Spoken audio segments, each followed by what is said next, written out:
video. My name is Wood. Please check me out on www.bitedownboxing.com. Look out, take a moment and seek out the It's Always Personal podcast, which is available damn near everywhere. And then, check me out here. Definitely keep up with me if you have any, some entertainment interests, and I'm hitting on those things as well. I'm getting ready to get this bike ride in real quick. It's not looking good out today, so I'm just gonna knock out a much shorter ride instead of my long distance stuff that I try to do on Saturday. But I did want to touch on the boxing action that's available this weekend. I think it is some pretty good fights out there, with action coming on the DAZN app, headlined by WBC lightweight champion Devin Haney against Jorge Linares, and then also the Showtime Championship boxing with Nordine Oubaali. I think he's the WBC bantamweight. I should have looked that up. I think it's bantamweight. Him and veteran, longtime standout performer Nonito Donaire.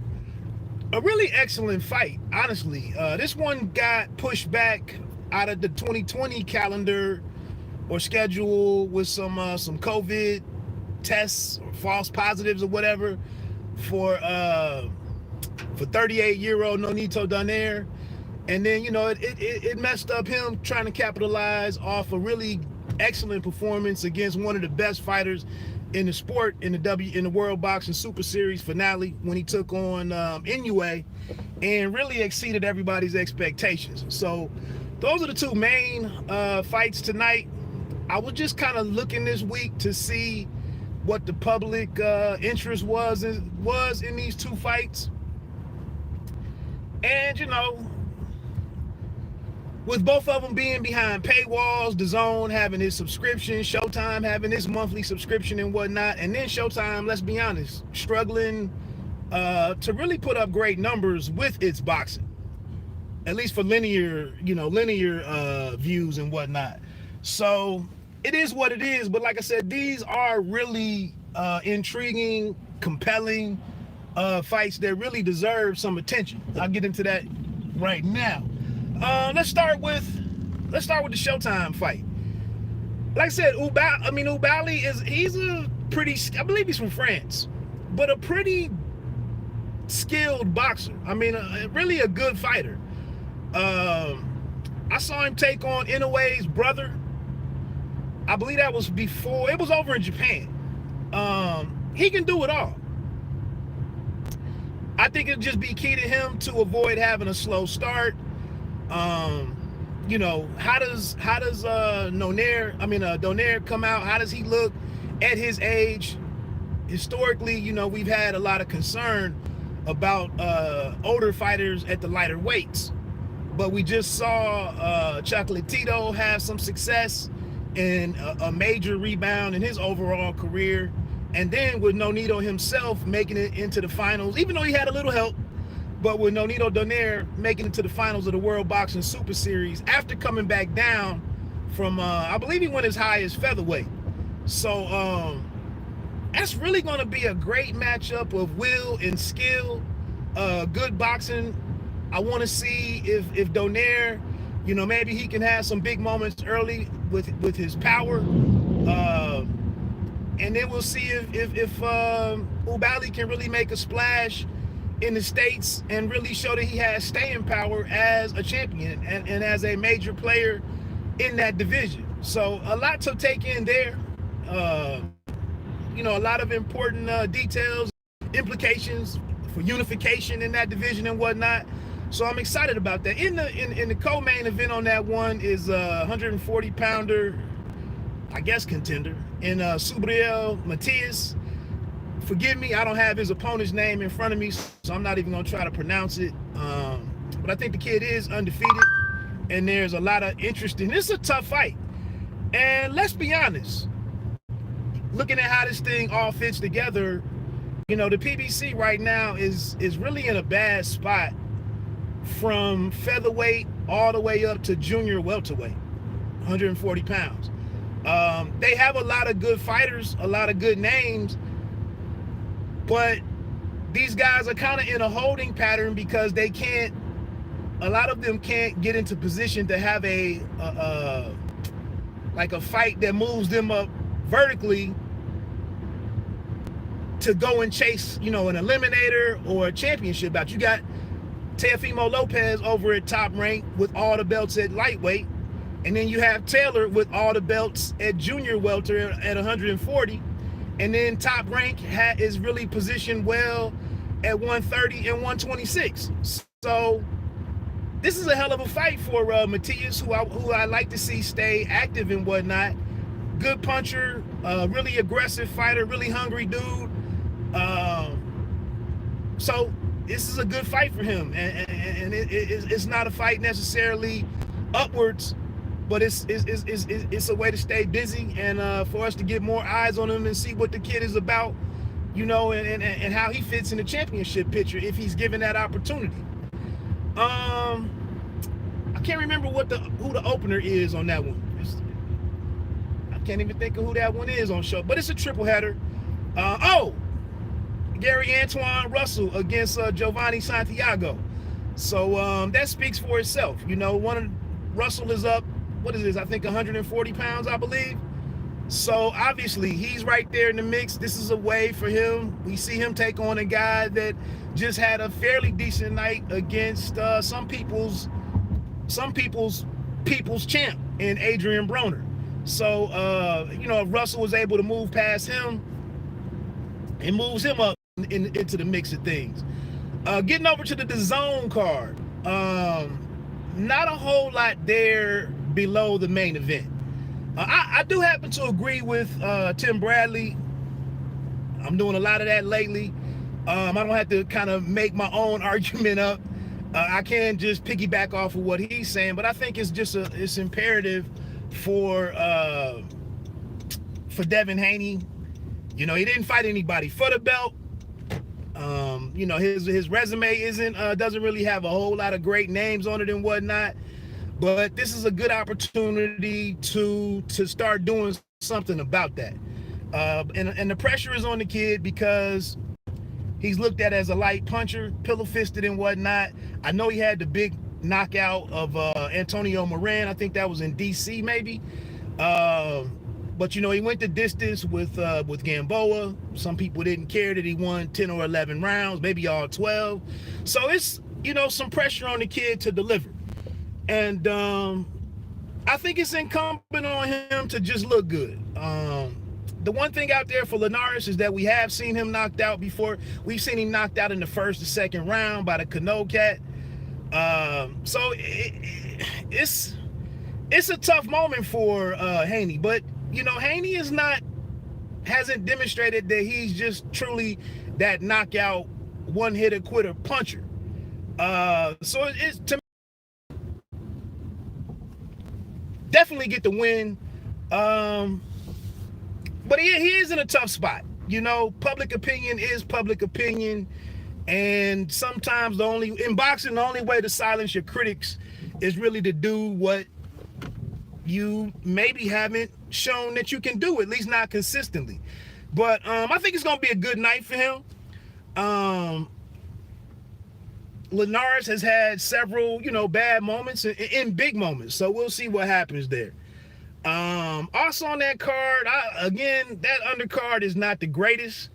I don't think this is solely his fault. I think if you look at what's going on right now with Matchroom and some of their the kids that they've been working, I think Rashad Mati is on here. Whatever you think of him, the kid is at like 8 or 9 fights, maybe 10 fights. He's still kind of in the works. But the other handful of kids that they have, it's a lot of stuff going on with their roster. It kind of got swept under the rug, whatever caused the blow up between Ammo Williams. He would have been a great name to have on this card, but the young man seems to be going through some kind of episode right now. So he's on the sidelines. Nikita Bobby or whatever his name is, maybe maybe things ain't going in the right direction for him long term in the sport of boxing. I think he's up at middleweight, super middleweight.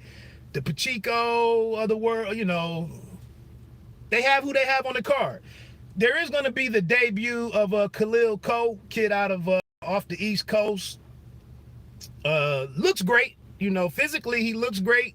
I believe he's a super middleweight. You know, he comes from one of those, you know, proving ground, hotbed cities for boxers and whatnot. So it'll be interesting to get some eyes on him as a professional.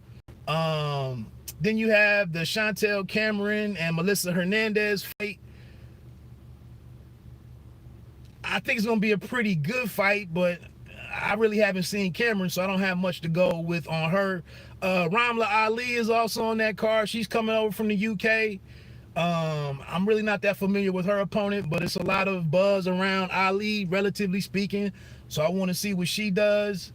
So it's a lot on, long story short, it's a lot of responsibility on Devin Haney to carry that card tonight and have an excellent showing and you know, kind of silence some critics and move his career to the next to the next stage. You know, one interesting thing for Haney, I've seen some talk this week, Teofimo Lopez mentioning his name. I think even Aram even throwing his name out there and whatnot. But obviously with Ryan Garcia, another guy having some kind of mental health episode and whatnot and kind of being sidelined. That's not a fight that's in the works or cooking for the kid right now. So no sense in bringing him up. I just think it's good. It's imperative for Haney to focus on him, get tonight's job done, hopefully get Linares out of there. And then, you know, there's some other names there to start focusing on and putting together. Maybe you can't fight. Maybe the Lopez fight can't get done, but start putting together a string of solid performances and just do the best that you can do. Do your job, and the rest of this stuff will fall into place. You know, Lopez, he has a lot of options. You know, Lopez could go up to 140. You know, hell, Lopez could conceivably try to go up to 147, I guess. So I think, again, you know, it's just imperative for Haney to keep in mind that all of this noise is out there, but you can't control all of it. You can't solve all of those problems with one performance. So don't put too much pressure on yourself. And back, I don't even think I finished the point with Tim Bradley. But what Tim Bradley was saying that a couple interviews ago or a couple fights ago, he was saying that we just don't really know what Devin Haney is as a fighter. We don't really know what his in-ring identity is. And I think for me, that's why I have some reservations about like really being bullish with him and getting Linares out of there because of the way that Haney has been brought along. And we really haven't seen him kind of go through perfect, you know, perfect kid to match him up against is kid out of Philly, Geron Innis, Boots Innis. We've seen Innis in the last few fights get gradually stepped up against these key names, and we start getting an understanding of what his ceiling is, or how he could look against, you know, the eliminator level, even how he matches up against some of the veteran champions that are at welterweight. We really just haven't seen that type of matchmaking materialize for Devin Haney at this point. So this is kind of the first box to check with that type of objective, you know, for getting Haney together. So again, go out here, fight smart, get the job done. Hopefully, you know, he clips this dude, you know, and gets the stoppage. But Linares has come out and has some, you know, he competed well against and dropped Lomachenko. So, and there's some other moments that he's had. You know, he's put some C-level guys away in exciting fashion. He had to win over Luke Campbell and whatnot. So, it's a mixed bag with Linares. but you can't. I don't think you can't overlook him just because. Just because a lot of dudes like myself are sitting in front of cameras saying that Linares is a bum or he's trash, he is a dude that can go in there and have a moment and derail things for you. So I'm just looking for the kid to have. I don't know if his dad's in his corner tonight, if it's Davidson or whatever. I'm not abreast of what's going on with that detail of it. But go out there, have a great night, and you know, and position yourself to do something excellent next. You know, he could be taking a look at the winner of Diaz and Fortuna or something. It may not be that next marquee fight, you know, a vertical type of fight to move him upwards, but it may be another credible opponent to put on his name, on his resume, and just start putting together, you know, a respectable and credible, you know, young career and whatnot. So that's kind of it for tonight. Showtime Championship Boxing, you know, they're going to be starting late. I think it's maybe a 10:30 start time for them. And then the zone, they probably get started around 8 or something. I think it was 5 or 6 fights on there. So it is what it is. Like I said, pretty good action tonight.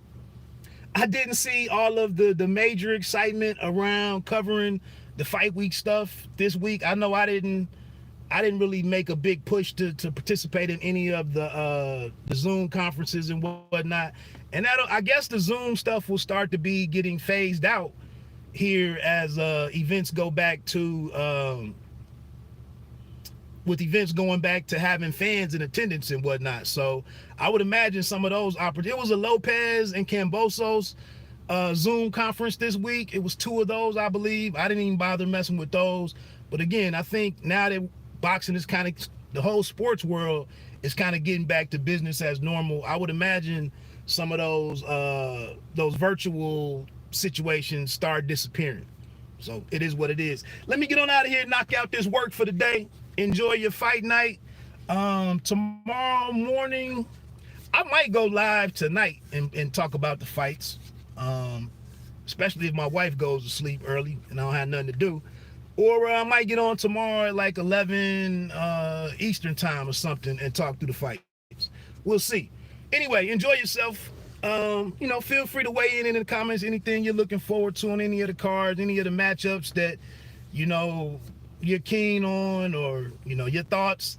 Like I said, the PBC, for all the big wins they had in the last week and a half, the trilogy fight, Pacquiao, Spence, all of those types of big things going on, but they aren't positioned well. And this is not, let me cherry pick something to knock the PBC. I'm talking strictly from the fighters' perspectives.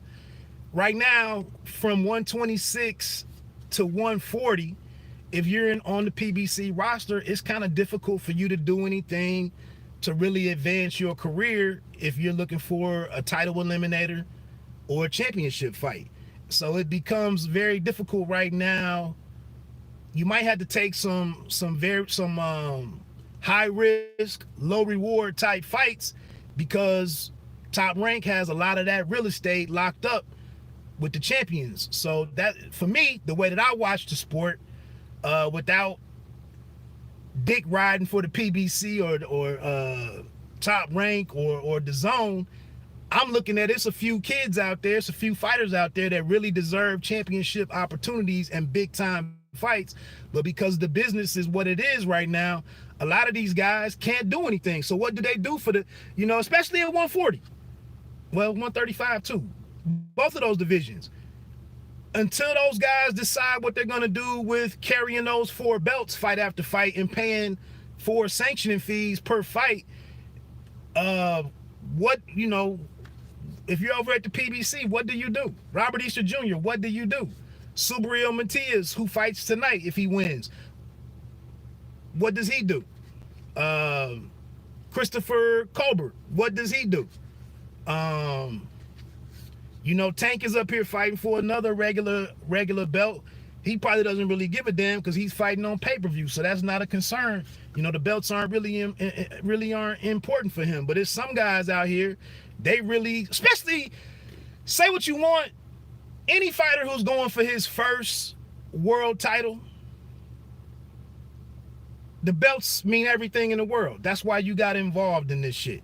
So, you know, somebody like Easter Jr. trying to get back to a world title fight, you know, the belts mean a lot to him right now. So we kind of pick and choose when belts are important and when they're meaningless. But for a lot of these guys, that's the goal. You know, that's the standard. That's why you do this. And it just so happens, with the belts often comes a lot of money. But we'll see. Anyway, let me get on out of here, man. I got to get these 20 miles down. Peace.